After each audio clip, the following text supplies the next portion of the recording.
जय माता की।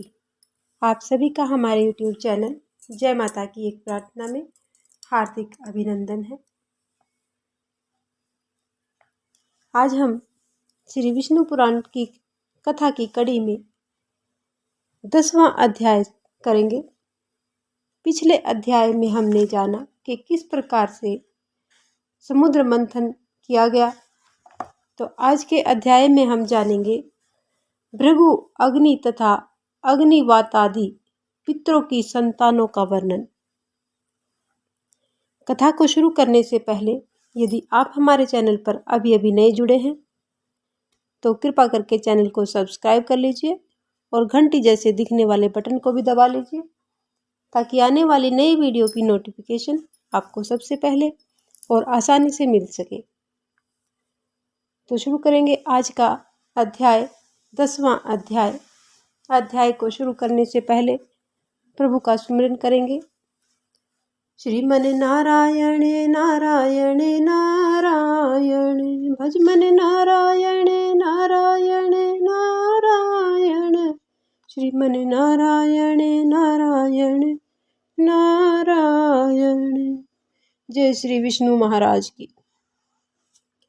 तो आज का 10वां अध्याय, इसमें श्री मैत्रेय जी बोले कि हे मुनि, मैंने आपसे जो भी कुछ पूछा था आपने वह सब कुछ मुझे बता दिया।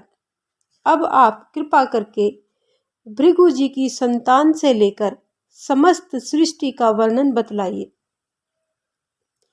इस पर श्री पराशर जी बोले कि भृगु जी के द्वारा ख्याति के गर्भ से प्रभु श्री विष्णु जी की पत्नी श्री लक्ष्मी जी और धाता विधाता नामक 2 पुत्र पैदा हुए। महात्मा मेरु की 2 कन्याएं जिनका नाम क्रमशः आयति और नियति था, वे धाता और विधाता की पत्नियां बनी।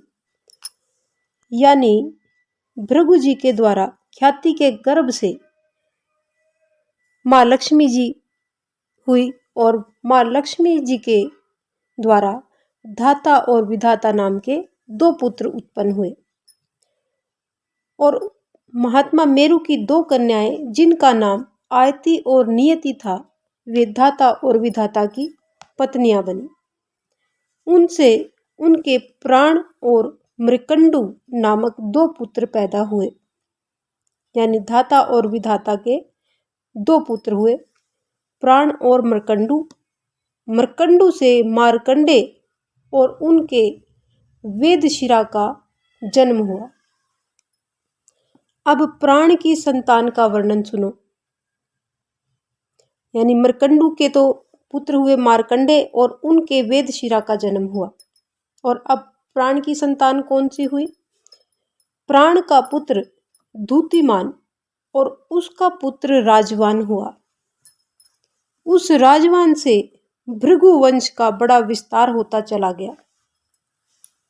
फिर मरीचि की पत्नी संभूति के गर्भ से पूर्णमास उत्पन्न हुआ। उस महात्मा के विरजा तथा पर्वत नामक 2 पुत्र हुए। यानी पूर्णमास से विरजा और पर्वत नाम के 2 पुत्र हुए। उनके वंश का वर्णन करते समय मैं उन दोनों की संतान का वर्णन करूंगा। अंगिरा की पत्नी का नाम था समृति। समृति के गर्भ से सीनी वाली, कुहू, राका तथा अनुमति नाम की 4 कन्याएं हुई। अत्रि की भार्या अनुसुया के गर्भ से चंद्रमा, दुर्वासा और योगी दत्तात्रेय नाम निष्पाप पुत्रों का जन्म हुआ। यानी देवी अनुसुया के गर्भ से चंद्रमा, दुर्वासा, योगी दत्तात्रेय नाम के निष्पाप पुत्रों का जन्म हुआ। पुलसत्य की पत्नी प्रीति के गर्भ से दत्तोली का जन्म हुआ, जिन्हें अपने पूर्व जन्म में स्वयंभू मनवंतर में अगत्य कहा जाता था। प्रजापित पुलय की पत्नी शमा से कदर्म, उर्वरयान और सहिष्णु नामक 3 पुत्रों का जन्म हुआ। क्रतु की पत्नी संतति ने अंगूठे के पोरवों के समान शरीर वाले, प्रखर सूर्य के समान तेजस्वी बालखिल्यादि 60,000 उधर्वरेता मुनियों को जन्म दिया। यानी अंगूठे का जो हमारा पोरवा एक भाग होता है उसके समान शरीर वाले 60,000 उधर्व रेता मुनियों का जन्म हुआ। वशिष्ठ जी की पत्नी ऊर्जा से रज गोत्र, ऊर्ध्वबाहु, सवन, अनघ, सुतपा और शुक्र से 7 पुत्र हुए। ये निर्मल प्रकृति के समस्त मुनिगण तीसरे मनवंतर में सप्त ऋषि बने। हे विप्र, श्री ब्रह्मा जी के ज्येष्ठ पुत्र अभिमानी अग्निदेव हैं।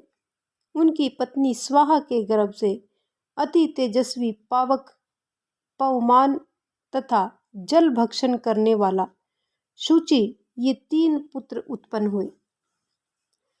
इन तीनों के प्रत्येक के 15-15 पुत्र अर्थात 45 संतानें हुई थी। पिता अग्नि तथा उनके तीनों पुत्रों को मिलाकर 49 अग्नि कहलाए जाते हैं। हे विप्र, ब्रह्मा जी के द्वारा रचे गए अग्निक, अग्निवाष्ता तथा साग्निक, बहिर्षद आदि पितरों के द्वारा स्वधा ने मैना तथा धारिणी नामक 2 पुत्रियां उत्पन्न की। वे दोनों उत्तम ज्ञानवान तथा समस्त गुणों से युक्त यानी सर्वगुण संपन्न योगिनी तथा ब्रह्मवादिनी थी। इस तरह यह दक्ष कन्याओं की वंश परंपरा का मैंने वर्णन किया। जो भी कोई व्यक्ति सच्चे मन से श्रद्धापूर्वक इसका स्मरण करता है वह कभी भी निसंतान नहीं रहता है। तो आज का हमारा श्री विष्णु पुराण कथा का 10वां अध्याय यहीं पर संपन्न होता है। अगले अध्याय में यानी 11वें अध्याय में ध्रुव का वन में जाना तथा मरीचि आदि मित्रों ऋषियों से उनकी भेंट का होना, इन सब का वर्णन हम अपने अगले 11वें अध्याय में करेंगे। आज का हमारा ये अध्याय, हमारी ये कथा यहीं पर संपन्न होती है। यदि आपको हमारी ये कथा पसंद आए तो एक लाइक का बटन अवश्य दबाएं। इस प्रकार की और भी अन्य धार्मिक रोचक कथा कहानियों को जानने सुनने के लिए हमारे चैनल को लाइक करें, सब्सक्राइब करें और अपने मित्रों और प्रियजनों में आगे भी शेयर करते रहें। जय माता की।